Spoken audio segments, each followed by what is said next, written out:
중소기업 중앙회에서 신년회를 열고 경제 구조의 한계를 극복할 새로운 산업 정책이 필요하다고 강조했습니다. 또 기업이 투자에 적극 나서도록 지원하겠다고 밝혔습니다. 대기업 총수들의 신년사에는 공통적으로 위기감이 반영됐습니다. 위기의 해법은 혁신에 있다고 입을 모았습니다. 총수들의 신년사를 통해 새해 경제 전망해보겠습니다. 새해부터 실업급여가 10% 오르고 육아휴직 수당도 늘어납니다. 또 부동산 관련 세금이 오르는 한편 새로 산 차에서 고장이 반복되면 새 차로 바꿔주는 이른바 레몬법도 시행됩니다. 새해부터 달라지는 것들 알아보겠습니다. 대출금리가 오르면서 이자 부담이 갈수록 커지고 있습니다. 미국이 올해 2차례 더 기준금리를 올릴 전망인 가운데 한국은행은 어떤 결정을 할지 주목되고 있습니다.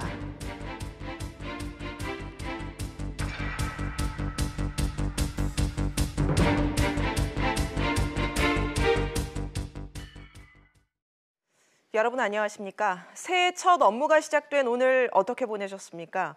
문재인 대통령은 이례적으로 청와대가 아닌 중소기업 중앙회에서 정재계 인사 300여 명을 초청해 신년회를 열었습니다. 문 대통령은 남북 문제와 복지 등의 국정 방향을 발표했는데요. 그 중심에는 경제가 있었습니다. 첫 소식 최나리 기자가 보도합니다.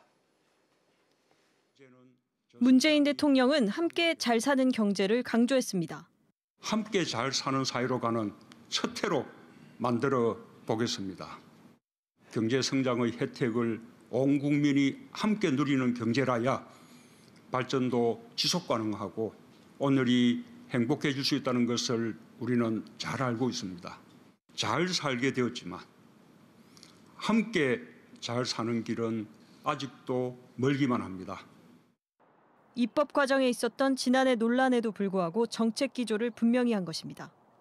경제에 활력을 불어넣기 위한 방향도 제시했습니다. 가치를 창조하는 혁신과 우리 경제의 구조적 한계를 극복하는 새로운 산업 정책이 필요합니다. 이를 위해 기업의 투자를 적극 지원하겠다는 뜻을 거듭 밝혔습니다. 기업이 투자하기 좋은 환경을 만드는 데도 힘쓰겠습니다. 경제 발전도 일자리도 결국은 기업의 투자에서 나옵니다. 문 대통령은 집권 3년 차인 만큼 일자리 등 국민이 체감할 수 있는 성과에 대한 의지도 나타냈습니다. 사상 처음으로 청와대 외부에서 열린 이번 신년 인사에는 문희상 국회의장과 김명수 대법원장 등 정부 요인과 이재용 삼성전자 부회장, 정의선 현대차그룹 부회장 등 4대 그룹 총수, 벤처 창업기업인과 소상공인 등이 참석했습니다. SBS CNBC 최나리입니다. 네, 새해 전망 되돌아보면 좋을 것이다라는 때보다는 어려울 것이다라고 한 때가 많았던 것 같습니다. 올해는 더욱 그런데요. 산업 일선의 기업 총수들이 밝힌 신년사에는 위기감이 짙게 배어 있습니다. 이 내용 취재 기자와 짚어보겠습니다. 김현우 기자 나와 있습니다. 자, 김 기자. 네. 올해 신년사, CEO 신년사에서는 유독 위기라는 단어가 좀 강조가 됐다고요? 네, 그렇습니다. 위기를 강조한 대표적인 곳이 바로 삼성전자입니다. 최근 반도체 경기 하락을 의식한 듯 김기남 삼성전자 부회장은 신년사에서 글로벌 경제 위기를 극복했던 사례를 언급했습니다. 직접 들어보시죠. 예. 글로벌 금융 위기를 성공적으로 극복하고 세계적인 IT 기업으로 도약한 것처럼 초인류, 초격차, 100년 기업으로 도약하는 계기를 만들어야 하겠습니다. 네, 또 하나그룹의 김승현 회장은 무관하다고 생각했던 분야의 변화가 주력 사업을 쓰나미처럼 덮쳐버릴 수 있는 시대가 됐다고 위기의식을 강조했습니다. 이처럼 주요 기업 CEO들이 신년사에서 위기라는 진단을 내렸습니다. 네, 그렇다면 CEO들이 이 난관을 헤쳐나가기 위해 구체적으로 어떤 방향성이나 방안들을 내놓은 게 있나요? 네, CEO들은 입을 모아 혁신을 통한 신성장 동력 발굴을 강조했습니다. 예. 정의선 현대차그룹 수석 부회장은 수소차에 투자해 세계 시장을 선점하겠다고 밝혔는데요. 이것도 한번 직접 들어보시죠. 예. 2030년까지 약 8조 원을 투자하여 수소 전기차의 대중화를 선도하고 다양한 산업에 융합하여 퍼스트 무버로서 수소 사회를 주도할 것입니다. 네, 또 구광모 LG그룹 회장은 고객이라는 단어를 30번 언급하면서 고객을 위한 가치 창조라는 기본 정신을 발전시키자고 주장했습니다. 이 부분 한번 들어보시죠. 예. LG가 나아갈 방향을 수없이 고민해 보았지만 결국 그 답은 고객에 있었습니다. 우리에게는 고객과 함께 70여 년의 역사를 만들어 온 저력과 역량이 있습니다. 또 정용진 신세계 부회장은 신세계만의 스마트한 초저가 모델을 개발해 위기를 돌파하자고 밝혔습니다. 네, 그렇다면 김 기자, 이 위기 요인에는 어떤 것들이 좀 있죠? 네, 우선 올해 경제 성장을 이끌었던 반도체 업황이 나빠지고 국제 유가 약세로 석유화학 수출도 감소가 우려됩니다. 예. 대외적으로 미중 무역 분쟁, 선진국들의 통화 긴축으로 수출 여건은 더 나빠질 것으로 예상됩니다. 또 중국 기업들이 우리 주력 제조업을 추월하고 있습니다. 국내에서도 노사 문제 타협 등 과제가 산적해 있습니다. 알겠습니다. 김 기자 이야기 잘 들었습니다. 올해 우리 사회와 경제는 질적인 변화를 맞습니다. 대표적으로 최저시급이 8,350원으로 인상되면서 월급이 17만 원 정도 오릅니다. 새해 달라지는 것들 먼저 안지혜 기자입니다. 10.9% 인상된 시간당 최저임금이 올해부터 적용됐습니다. 고용노동부는 이번 시행으로 근로자 4명 중 1명의 임금이 오를 것으로 전망했습니다. 주휴수당까지 더하면 실제 시급은 만 30원 수준. 그동안 논란에도 불구하고 늘어난 소득이 성장에 어떤 효과를 낳을지 주목됩니다. 하지만 소상공인들을 중심으로 우려의 목소리는 사그라들지 않고 있습니다. 당장 이번 달 월급날이 걱정이라면서 부담을 호소합니다. 영업시간이 12시간 이상이 되는데 주인이 혼자 할 수도 없고 주휴수당까지 법적으로 이렇게 줘야 된다고 이렇게 하는데 이거는 진짜 자영업자가 어떻게 살아남을 수 있을까?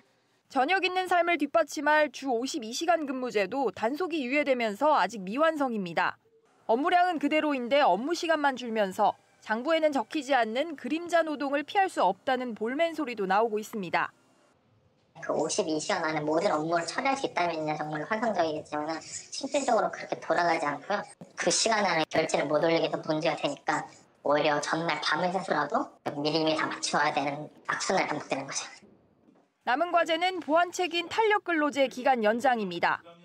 경영계는 탄력근로 단위 기간을 최대 1년까지 늘려야 한다고 주장하지만 노동계는 결국 장시간 노동과 임금 삭감을 피할 수 없을 것이라며 맞서고 있습니다.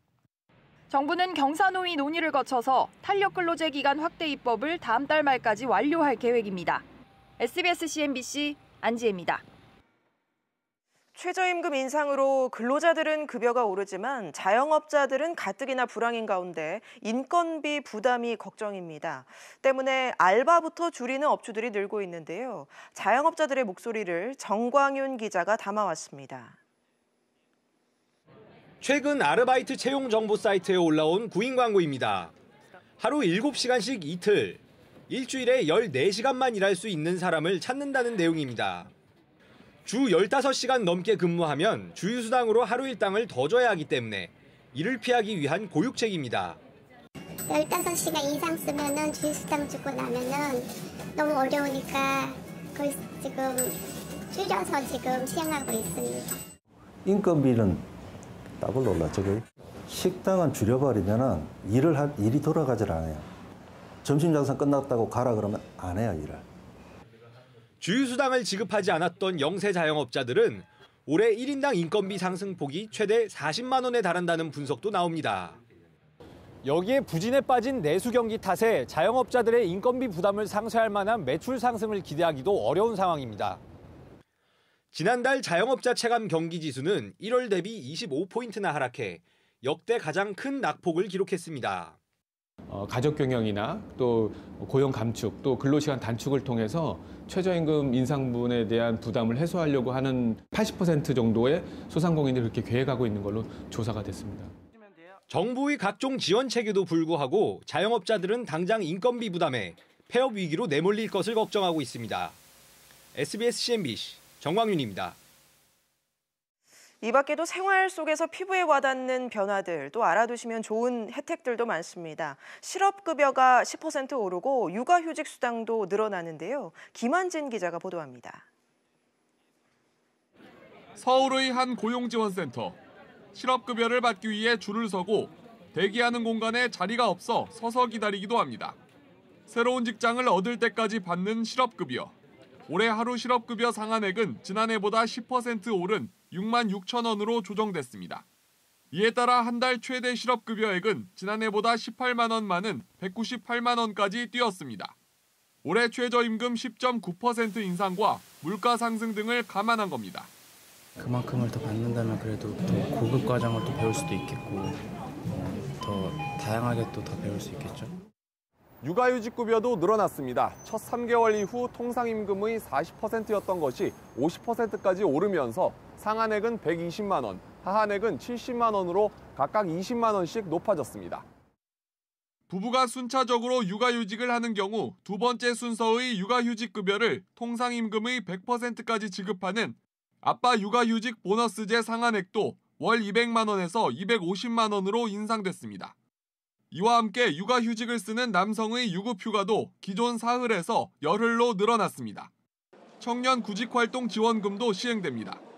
중위소득 120% 이하의 만 18세에서 34세 미취업 청년은 한 달에 50만 원씩 6개월 동안 받을 수 있고 취업하고 나서 석 달 근속을 하면 취업 성공금 50만 원도 나옵니다.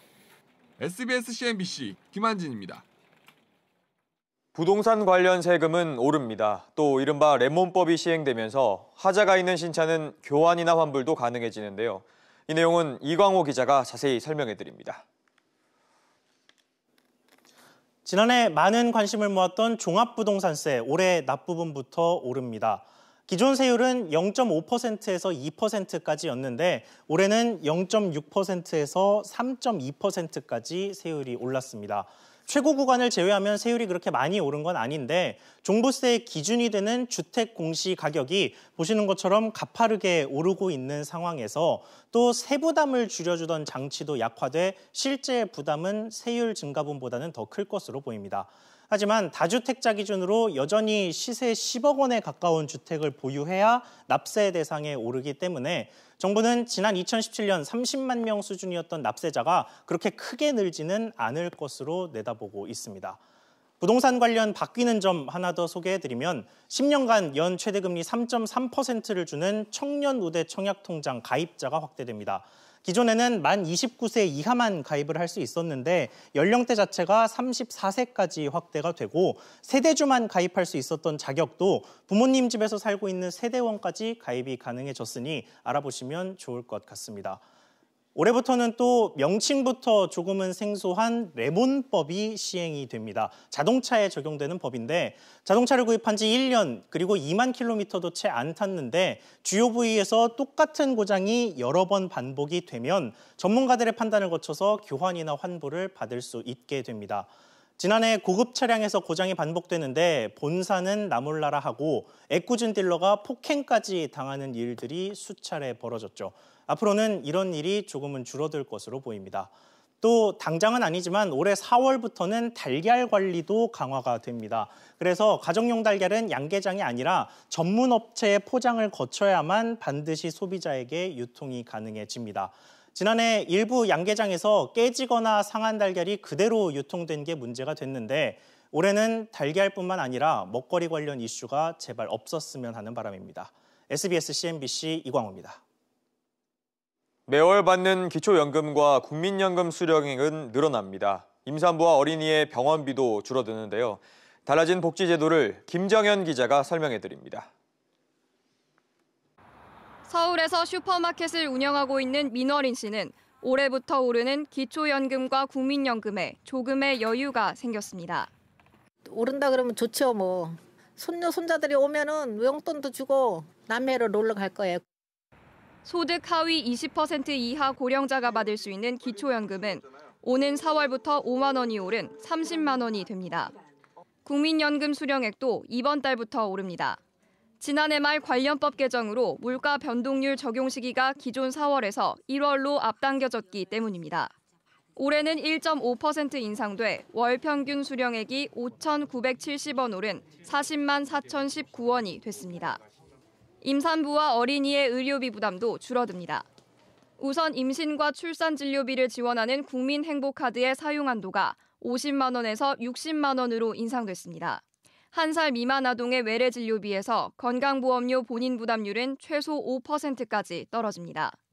또 올해부터는 12세 이하 어린이의 충치 치료에도 건강보험이 적용됩니다. 이렇게 되면 환자 본인 부담액이 치아 한 개당 10여만 원에서 2만 5천 원으로 대폭 축소됩니다. 여기에 만 6세 이하라면 부모 소득에 상관없이 누구나 아동수당 10만 원이 지급됩니다. SBS CNBC 김정현입니다. 승진을 하거나 소득이 늘어나면 신용이 좋아지기 때문에 기존에 빌린 돈의 대출 금리를 깎을 수 있습니다. 올해부터는 모바일이나 인터넷을 통해 금리 인하를 신청할 수 있는데요. 정지환 기자가 보도합니다. 대출 금리는 신용등급이 몇 등급인지, 직장은 어딘지, 소득은 얼마인지를 따져 결정됩니다. 연봉이 오르거나 신용등급이 상향되면 금리를 내려달라고 할 수 있는데 은행 지점 방문이 필수이다 보니 불편함을 느끼는 고객들이 적지 않습니다. 앞으로는 인터넷이나 모바일로 대출은행의 금리 인하를 요구할 수 있습니다.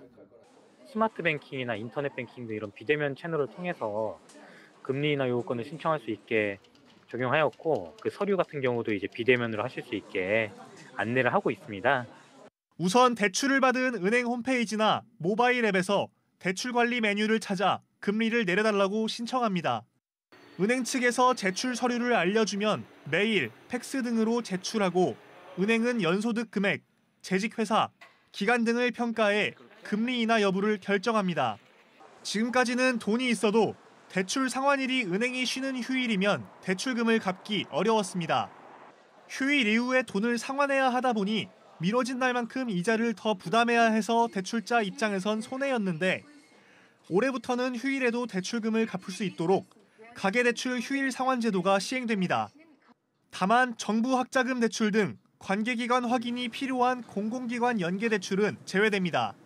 이 밖에 정책 중금리 대출인 사이돌 대출을 받을 수 있는 자격이 연소득 1,500만 원 이상, 재직기간 3개월 이상으로 완화됩니다.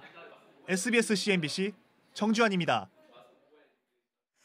올해는 60년 만에 다시 찾아온 기해년, 황금돼지의 해입니다.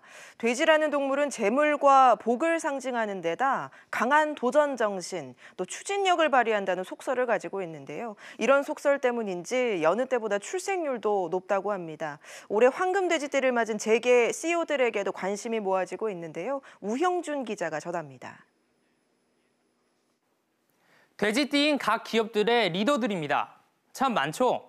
국내 상장사 가운데 대표이사를 포함한 사장급 이상 최고 경영자 중 돼지띠는 47년생, 59년생, 그리고 71년생까지 모두 229명에 달합니다. 어떤 사람들이 있을까요? 속옷으로 유명하죠. 90이 훌쩍 넘은 최영대 BRC 회장이 있고요. 효성그룹 3세 중 막내 아들인 조현상 사장, 또 카카오뱅크의 윤호영 대표도 돼지띠입니다. 특히 이 가운데서도 60년 전 1959년에 태어난 황금돼지띠가 124명으로 왕성한 경제활동을 벌이고 있어서 이들의 활약이 예상됩니다.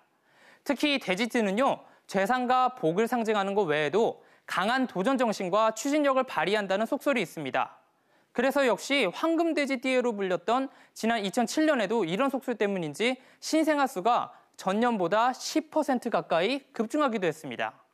현재 출산율이 1명도 채 안 되는 만큼 황금돼지인 올해는 여느 해보다 더 많은 아기가 태어날 것이란 기대가 높습니다. 우리나라에서는 돼지가 복을 불러오는 동물로 알려져 있는 만큼 경제도 살아나고 또 복스러운 기운을 받아서 좋은 소식들을 많이 전해드릴 수 있기를 기대해봅니다. SBS CNBC 우형준입니다. 대출금리가 새해부터 들썩이고 있습니다. 주택담보대출은 5%대에 육박할 정도인데요. 이달 중에 시중금리가 더 오를 것으로 보여서 대출자들의 걱정은 더 늘어날 것으로 보입니다. 엄하은 기자가 보도합니다. 서울 중구에서 30년간 음식점을 운영해온 자영업자 박모 씨. 이달 중순부터 대출금리가 오른다는 소식에 고민이 많습니다. 아무래도 걱정이 되죠. 빨리빨리 갚아야 되는데 못 갚고 있는 사람들, 거기다가 이자가 원금을 갖다가 이상을 했는데 지금 금리가 오른다고 그러면 힘들죠. 뭐 나가 자빠지라는 얘기지 뭐. 지난해 11월 결정된 한국은행의 기준금리 인상 여파가 이달 중순부터 반영되면서 시중은행의 대출금리는 본격적으로 오를 것으로 보입니다. 연말에 앞다퉈 올린 예금금리 인상분이 이달 중 변동금리형 주택담보대출에 반영돼 발표되는데 이 수치가 크게 오를 것으로 예상되고 있습니다.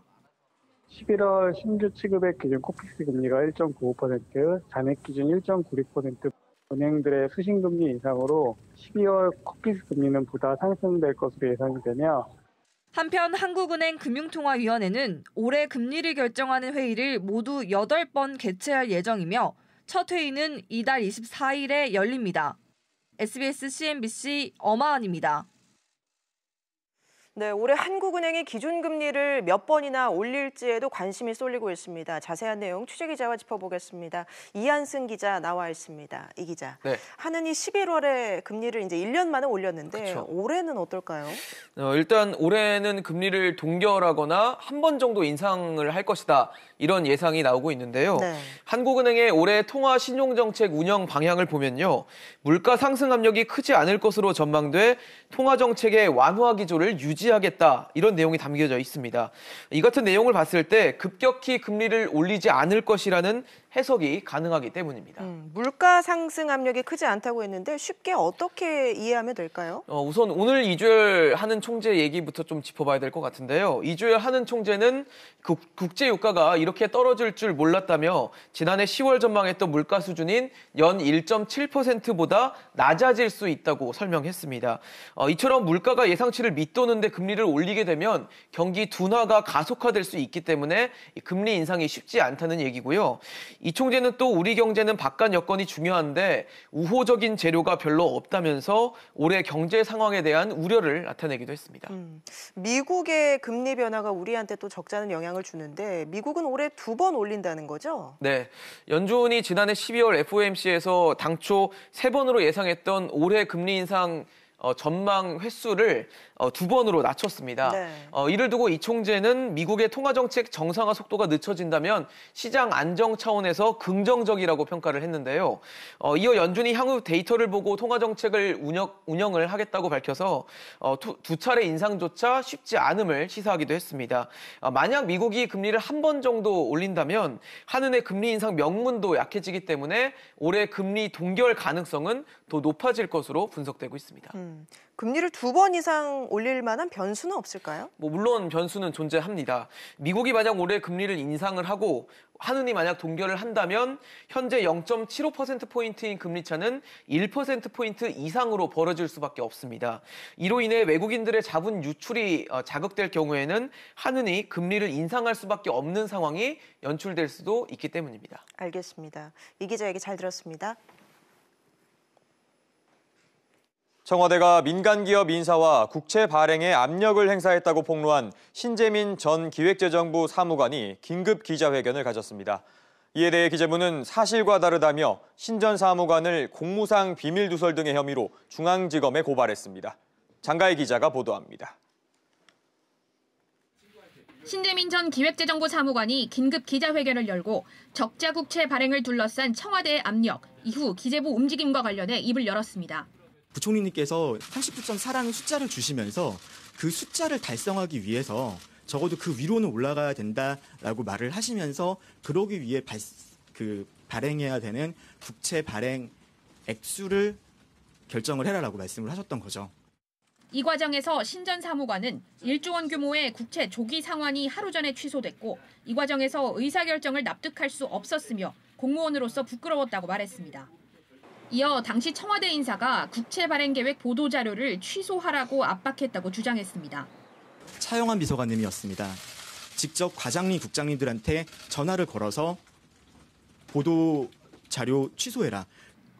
신 전 사무관은 자신은 공익제보자로서 보호받기를 원한다고 덧붙였습니다. 이에 대해 기재부는 청와대의 의견 제시는 있었지만 강압은 없었다고 밝혔습니다. 기재부는 공무원이 직무상 취득한 비밀을 누설해서는 안 된다는 점, 공문서를 언론사에 제공한 점을 이유로 신 전 사무관을 검찰에 고발했습니다. 신 전 사무관은 검찰 조사에 성실히 임할 것이라고 말했습니다. SBS CNBC 장가입니다.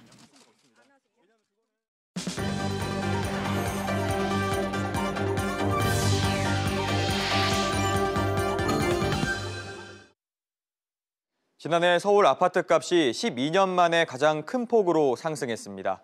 한국감정원에 따르면 지난해 서울 아파트값은 8.03% 상승해 지난 2006년 이후 가장 많이 올랐습니다. 반면 지방의 아파트값은 같은 기간 3% 넘게 떨어져 3년 연속 내림세를 이어갔습니다. 서울시가 버스 승객 2만여 명을 대상으로 실시한 이용 만족도 조사에서 시내버스가 81.24점을 받아 역대 최고점을 기록했습니다. 특히 이용자 10명 가운데 9명은 지난해 초부터 시행된 음식물 반입 금지가 쾌적한 환경을 만드는 데 도움이 된다고 답했습니다. 반면 공항버스에 대한 만족도는 긴 배차 간격과 높은 요금 등의 이유로 4년 연속 하락했습니다.